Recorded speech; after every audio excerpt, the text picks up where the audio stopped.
the real daughter of the Smith family. After years of being mistaken for someone else, they finally found me. But to win over the fake daughter they'd raised, my biological brothers relentlessly targeted me. They made my parents lose faith in me, eventually forcing me out of the family. Later, they even demanded I donate a kidney to the fake daughter. When I refused, they kidnapped me and dragged me to an illegal clinic for the surgery. But when I opened my eyes again, I was back to the day I first returned to the Smith family. My brother sneered at me. "You look like you just crawled out of a thrift store. There's no way someone like you belongs in our family. And that cheap-looking bag? God, it's embarrassing to even look at you." I smiled, calmly grabbed the bag, which was secretly filled with bricks, and smashed it into his face.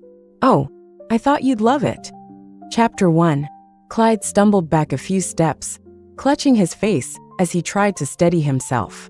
When he finally regained his balance, he glared at me with fury in his eyes. Blood trickled from his nose. The fake daughter, Autumn, rushed forward to help Clyde and then turned toward me, her face full of righteous indignation. "Sophie, Clyde was just being a little blunt, because he's not used to having someone new in the family. How could you use so much force on him?" I crossed my arms and smirked. "Disciplining my own brother is perfectly reasonable. Who do you think you are to lecture me? Are you speaking as a thief?" Autumn bit her lip, her face crumpling into a picture of delicate grievance. "I see what's going on here," she said, her voice trembling. "Sophie, you don't like me, so you're taking it out on Clyde. If you have a problem with me, just deal with me directly. Clyde hasn't done anything wrong." I shrugged, lifting my bag again as if to swing it down on her next. "Oh, so now you're begging me to hit you? Sure thing. I'd be happy to help." "Don't thank me. I just love being helpful." Autumn's eyes widened in panic as she turned to look at my father, Harris, for help. "Enough!" Harris's voice thundered through the room, silencing everyone. He pointed at Clyde, his expression icy. "Clyde, get to the study and kneel. Now." "But Dad." "Now." Harris's gaze darkened. "Your sister has finally come home. And this is how you treat her?" He then turned to Autumn, his tone softening slightly but still firm. "And you, Autumn, stop defending him all the time. Not everything is his fault, and you're not helping by doing this." Finally, his eyes landed on me. "This ends here. Sophie, Autumn isn't in great health. Try to go easy on her." I lowered my bag, a bright smile spreading across my face. "Of course, Dad. I wasn't planning to do anything to Autumn. It was just a joke. Who knew she'd be so easily scared?" My mother, Margaret, stepped in at that moment, eager to smooth things over. "All right, let's all calm down. We're a family. What does it look like for us to fight like this?" She took my hand in hers, her eyes misting with tears. "My sweet girl, you must have been through so much out there. But don't worry, your father and I will treat you and Autumn equally." I lowered my gaze to hide the mocking glint in my eyes. What a lovely speech. Too bad I know better. Chapter 2. After getting a taste of my temper earlier, Autumn stayed out of my way for the rest of the day. That night, Margaret came to talk to me. "We don't have any extra rooms in the house," she said with a tight smile. "You'll have to stay in the guest room for now. I hope you don't mind." I knew the truth. She was worried about upsetting Autumn, afraid that giving me any special treatment would make Autumn feel less loved. The guest room was simple, almost bare. My eyes fell on the most prominent object in the room, a framed family photo. In it, the Smith family of 5 smiled brightly, radiating warmth and happiness. On the back of the frame, a handwritten note read, "I hope my little sister will always be happy." Before I could think about it further, there was a knock on the door. I opened it to find Autumn standing there, her face blank, her eyes cold. Her gaze dropped to the frame in my hands. "Sophie," she said, her voice even. "I must have left the family photo here earlier when I was helping set up your room. I know you don't like me, but could you give it back? It's really important to me." I raised an eyebrow, then handed her the frame. The next second, she hurled it to the ground. The glass shattered into tiny pieces, scattering across the floor. Autumn smirked, her voice dripping with malice. "Sophie, you shouldn't have come back. There's no place for you in this family anymore." Before I could respond, we both heard footsteps coming up the stairs. Autumn's expression instantly shifted. She tucked away her smirk and replaced it with a look of wide-eyed innocence, her lips trembling. "Sophie," she whispered, her voice filled with quiet accusation. "I know you hate me, but breaking the family photo? That's too much." Margaret appeared in the doorway, her gaze quickly scanning the broken glass on the floor. Her brows furrowed. Without hesitation, she stepped in front of Autumn, shielding her. "Sophie, don't you think you've gone too far?" Margaret's voice was sharp, filled with disappointment. "I let it slide when you hit your brother earlier today, because yes, Clyde was out of line. But Autumn, she's the daughter I've raised for 20 years. No matter how angry you are, you have no right to deny the bond we share." Her voice grew colder. "First, you break the family photo. What's next? Are you going to hurt Autumn? How did I raise such a jealous, spiteful child?" She sighed heavily, shaking her head. "You've clearly picked up some bad habits while living outside this family. I should have been stricter from the start. Tonight, you can kneel in the study with Clyde. When you've reflected on your behavior, you can come out." I didn't argue. Instead, I turned to retrieve the phone I'd hidden in the corner of the room. "Mom," I said calmly, holding up my phone. "You're scolding me for breaking a picture frame. But what about Autumn? She didn't just frame me, she literally framed me." I tapped the screen, playing the video I'd secretly recorded before answering the door. The footage clearly showed Autumn smashing the frame and taunting me. Margaret's face paled as she watched.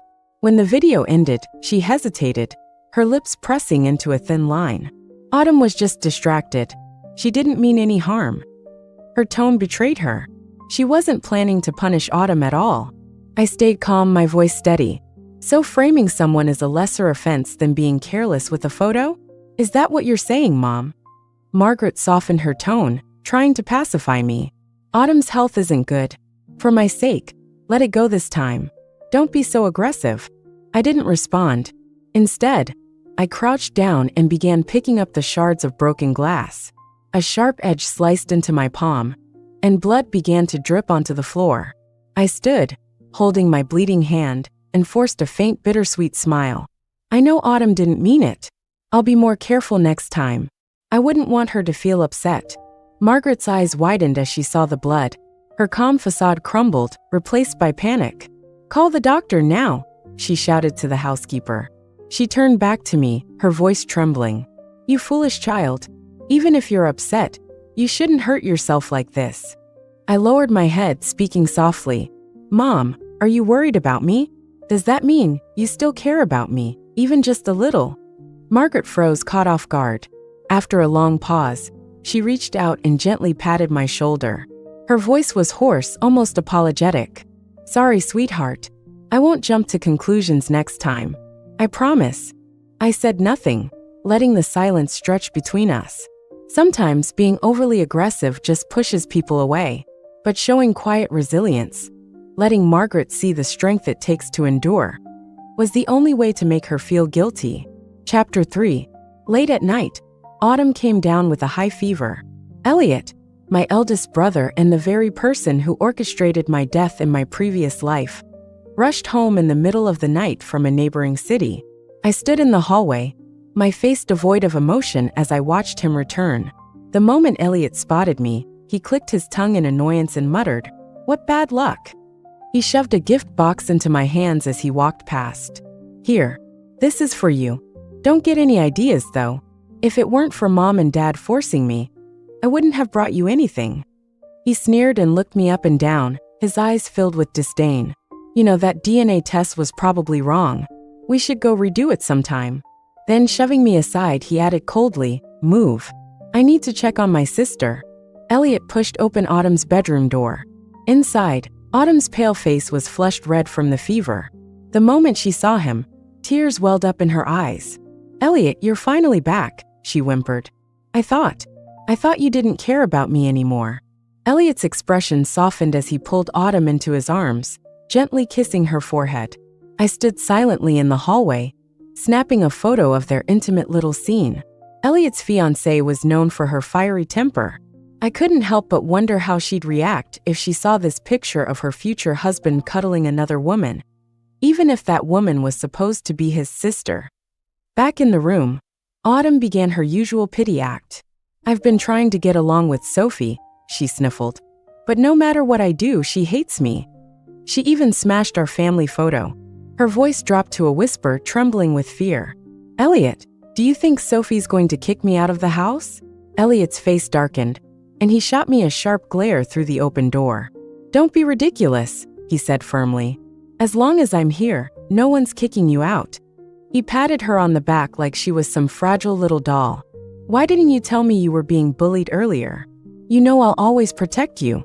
Autumn wrapped her arms around his neck, leaning into him like a damsel in distress. I'm not upset, she murmured. As long as I can stay here. I don't mind doing the chores or waiting on everyone.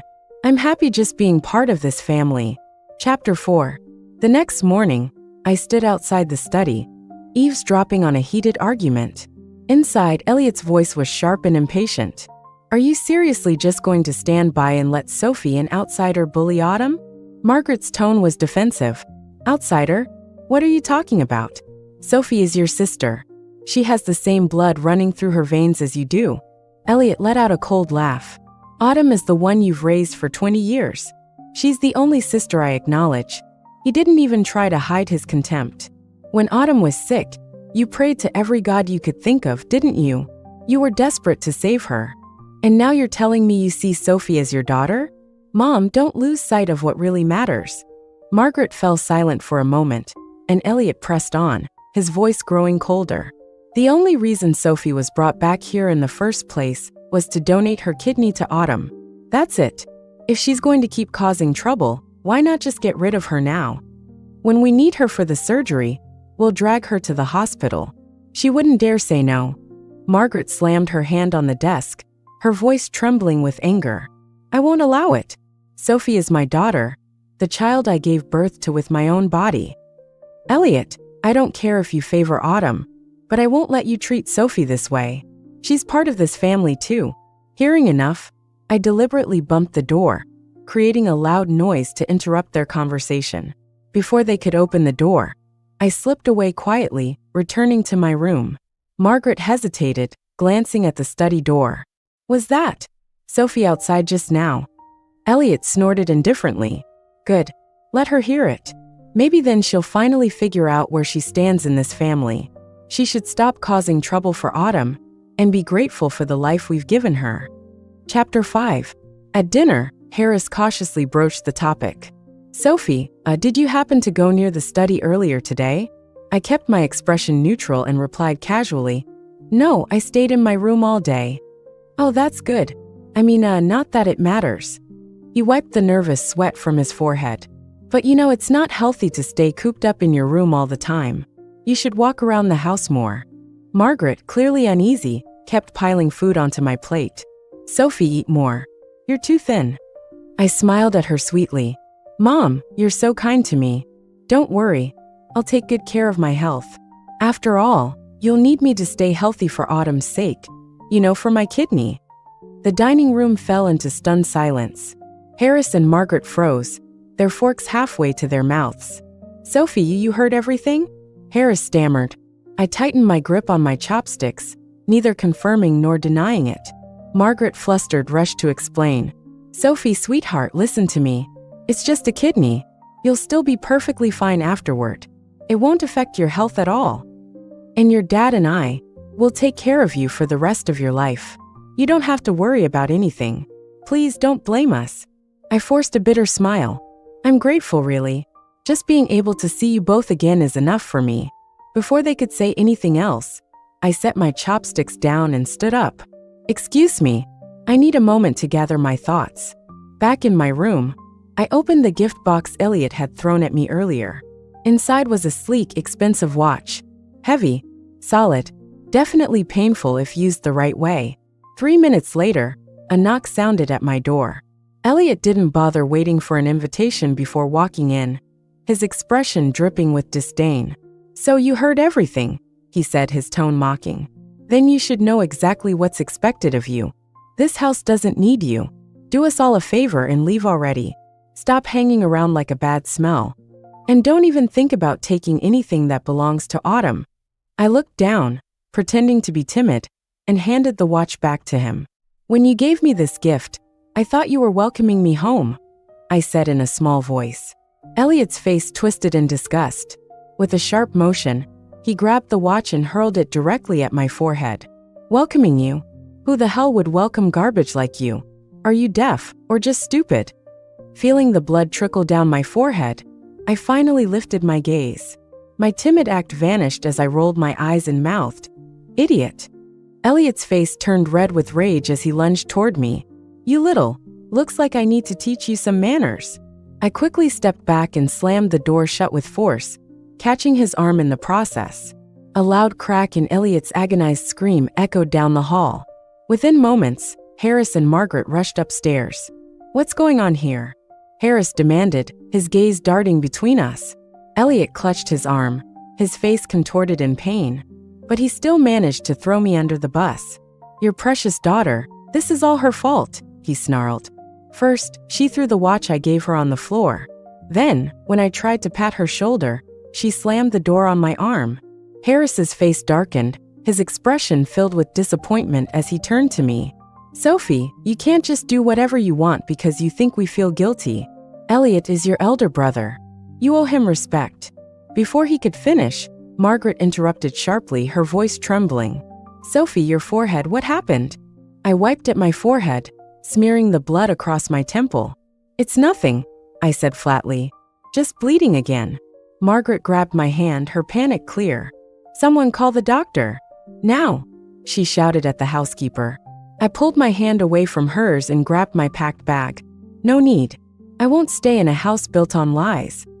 I reached into my pocket and pulled out my phone, letting out a tired sigh. "But before I go, I think it's only fair to clear my name." Chapter 2. When the recording finished playing, Harris's face darkened. Without a second thought, he slapped Elliot across the face. "Is this how I taught you to treat your sister?"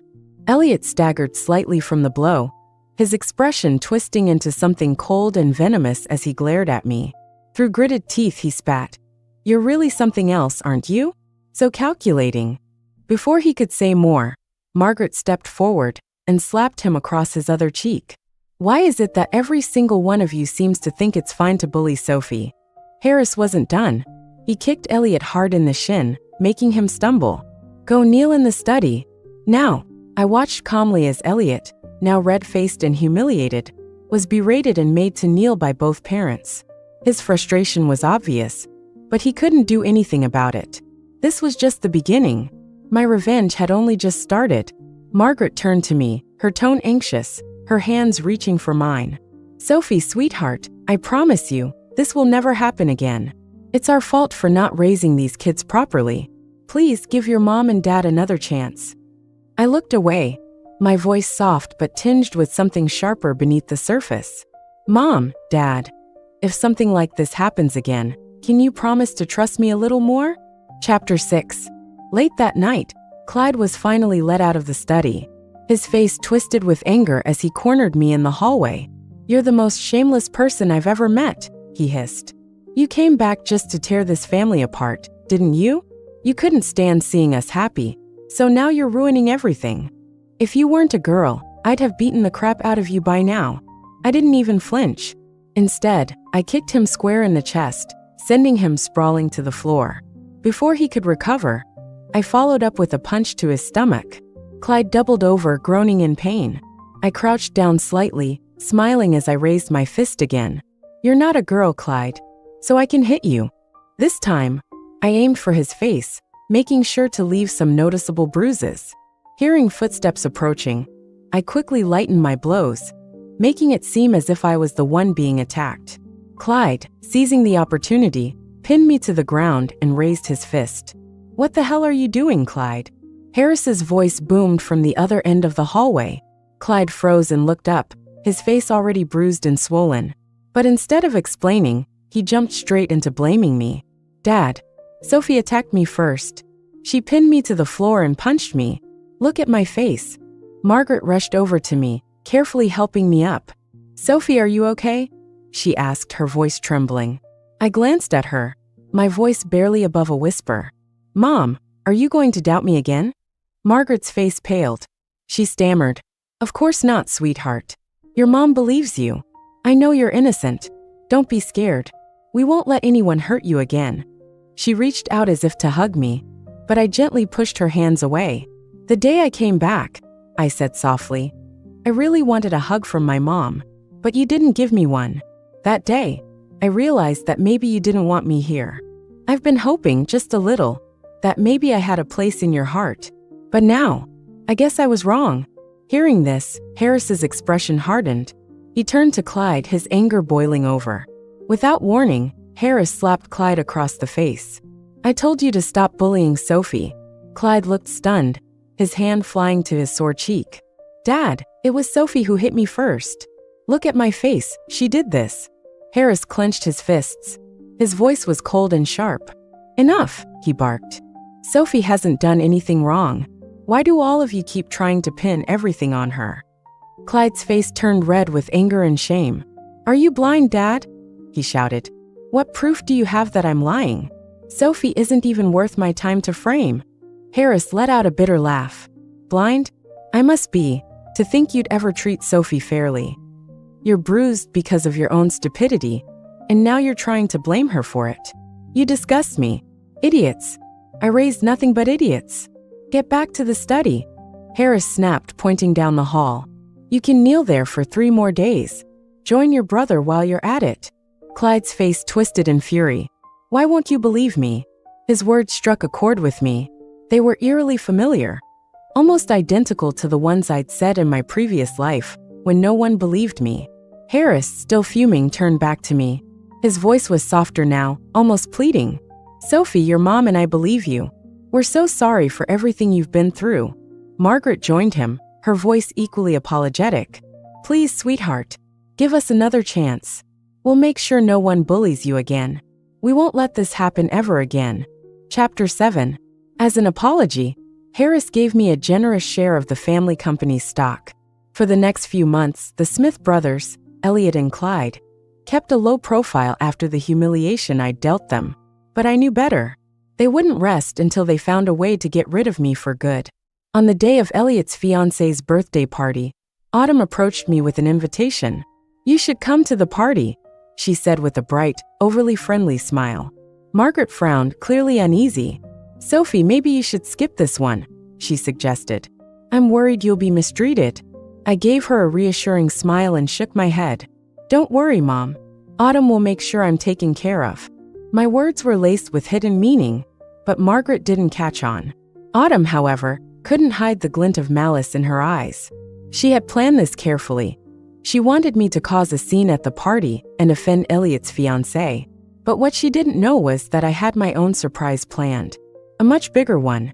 Autumn stepped closer and grabbed my hand in a show of sisterly affection. "Exactly, Mom. You shouldn't worry so much," she said sweetly. "With me and Elliot there, there's no way Sophie will be treated unfairly."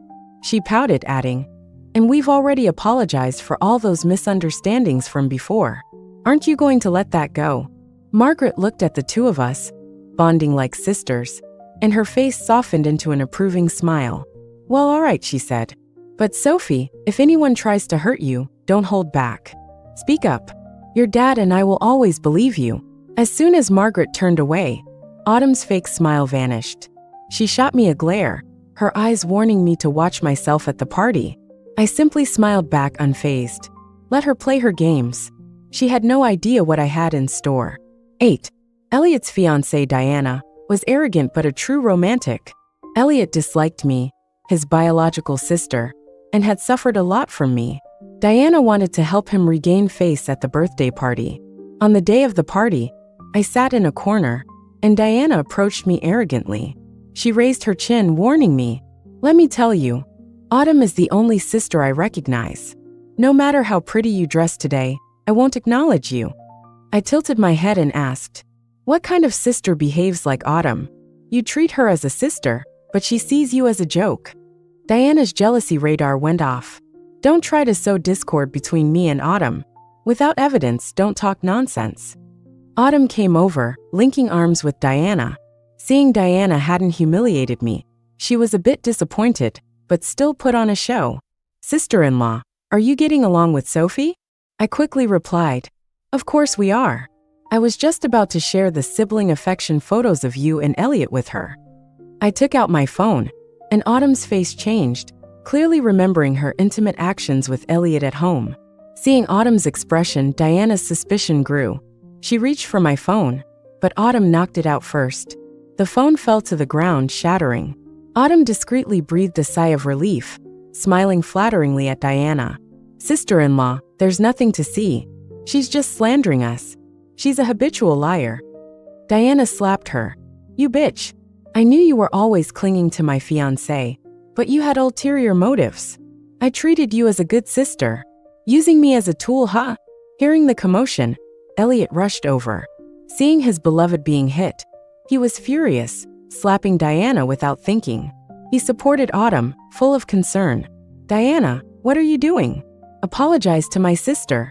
Diana sneered, throwing her wine glass at his face. "I'm dealing with a mistress, idiot. Today, you explain clearly. What's your relationship with her?"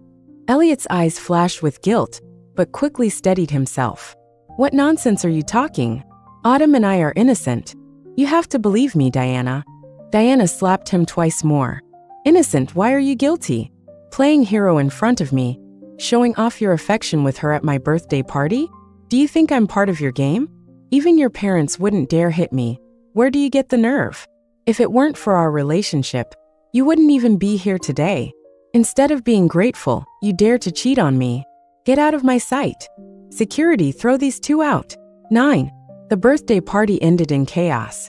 My father, Harris, heard the rumors from the party and dragged Elliot to the Hahn family to apologize. "I'm not going. I never wanted to marry Diana. I only love Autumn. Why are you forcing me?" His words silenced the entire villa. My mother, Margaret, clutched her chest, barely believing her ears. Elliot pulled Autumn to kneel. "Mom, Dad, please let us be together." My father was furious. "Impossible. Our family can't afford this disgrace." My mother stepped forward and slapped Autumn hard. "What did we do to you? Why did you seduce my son?" Autumn fell to the ground, clutching her stomach, unable to speak. Blood quickly stained the floor beneath her. I stood in the corner, a satisfied smile on my face. Autumn had a miscarriage, 3 months along, just the right time since I came back. Autumn's health was already poor, and the miscarriage led to kidney failure. Elliot immediately grabbed me.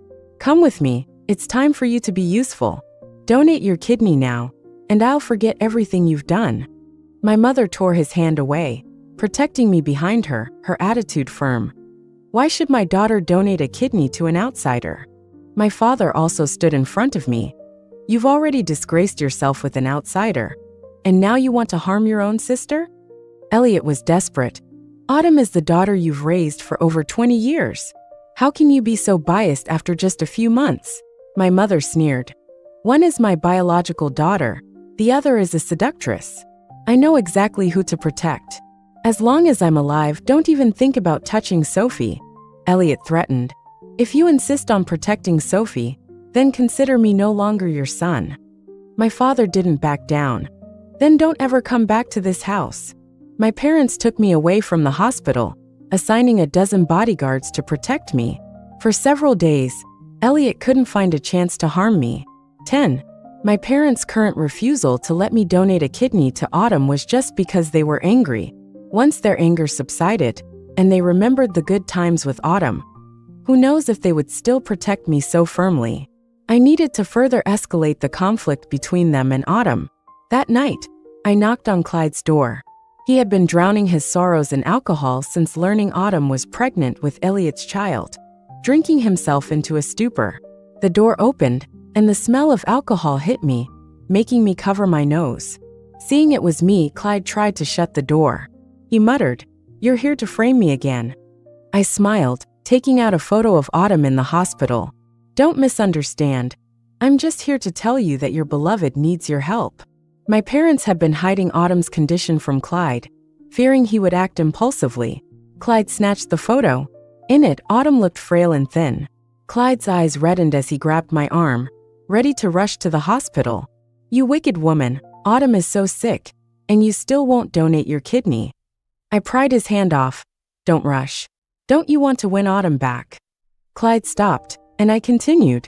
You like Autumn too, right? Are you really willing to let your brother take her away? There's something only you can do for Autumn. If you do it, she'll be eternally grateful. Then you can use that gratitude to win her back easily. I whispered in his ear. Your kidney matches Autumn's. Only your brother's doesn't. He's been hiding this from you, afraid you'd donate and he'd lose Autumn. What's more important, your kidney or your love? You decide. In my previous life, Clyde's kidney also matched Autumn's.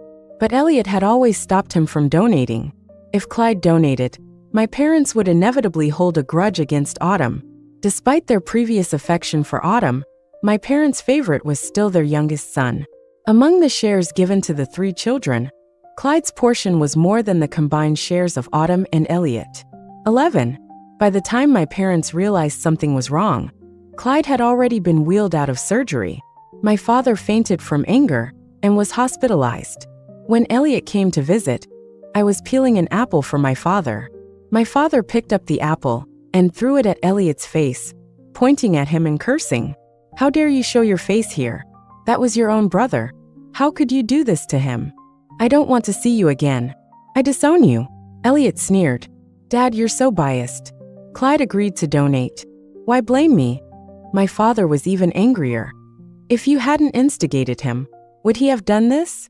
You sacrificed your brother for your own happiness? Elliot clenched his fists. Having been misunderstood repeatedly, he couldn't take it anymore. Dad, have you ever thought that the real mastermind is the person beside you? My father threw another apple at him. You're still trying to frame Sophie. You're truly blinded. Elliot, furious, stormed out. 12. During my father's hospital stay, the Hahn family came with intimate photos of Autumn and Elliot, demanding compensation for the broken engagement. Otherwise, they threatened to make the photos public, tarnishing the family's reputation and affecting the company. My father was frantic in the hospital. Elliot investigated the source of the photos and found evidence that I had sent them to Diana. He stormed into the hospital room, throwing the evidence at my father. Look, it's her who sent our weaknesses to the Hahn family, causing the company's crisis. My father glanced at the evidence, sighed. Elliot, you're still trying to frame your sister? Dad, the evidence is right here. My father shook his head. Evidence can be fabricated. He patted my shoulder. Don't worry, Dad believes you. I lowered my head and smiled. The evidence was real. 20 years of affection, my parents couldn't easily let go. Once their anger subsided, they could only accept Autumn as their daughter-in-law. But my mother insisted that Autumn and Elliot move out. Elliot agreed. The day Autumn was discharged, she suddenly had a rejection reaction. Another kidney transplant was needed. This time, Elliot abandoned force and resorted to emotional blackmail. In the hospital room, he smoked a cigarette. If it weren't for you, Autumn could have been a carefree young lady all her life. You owe her this kidney. I grabbed the lit cigarette and pressed it against Elliot's arm. Sorry, I have no morals, so your words mean nothing to me. I threw away the cigarette, satisfied with the burn on Elliot's arm. If you want my kidney, kneel and apologize. Elliot gritted his teeth. Sophie, don't push your luck. I asked, you won't? Even better, watch Autumn die in the hospital. After a moment of silence, Elliot knelt before me. He lowered his head, but I knew his eyes were filled with hatred for me. Perfect. Sophie, I'm sorry, please forgive me. I kicked his shoulder, making his head hit the floor. Looking down at him, I laughed. I'll never forgive you. Congratulations, you fell for it again. 13. After provoking Elliot, I hid at Diana's place. When I sent her the photos, she owed me a favor, promising to help when needed. Autumn's relationship with my parents had just improved. I couldn't risk them softening under Elliot's pleas. I planned to stay with Diana until Autumn was dead, but I didn't expect Elliot, unable to find me, to target another matching donor, my father. My father was kidnapped to a shady clinic. By the time I arrived with the police, the surgery was done. My father personally sent Clyde and Elliot to prison. Autumn, unable to find a suitable donor, died in the hospital. I became the sole heir of the Smith family. My father, growing weaker, couldn't manage the company and handed all shares to me, retiring early. I watched my parents board a plane for an overseas vacation, satisfied with my revenge plan. Actually, I could have arrived earlier on the day of my father's surgery, but I deliberately delayed. If the harm wasn't real, my father would eventually forgive his sons. So I had to make you pay a price. My dear father,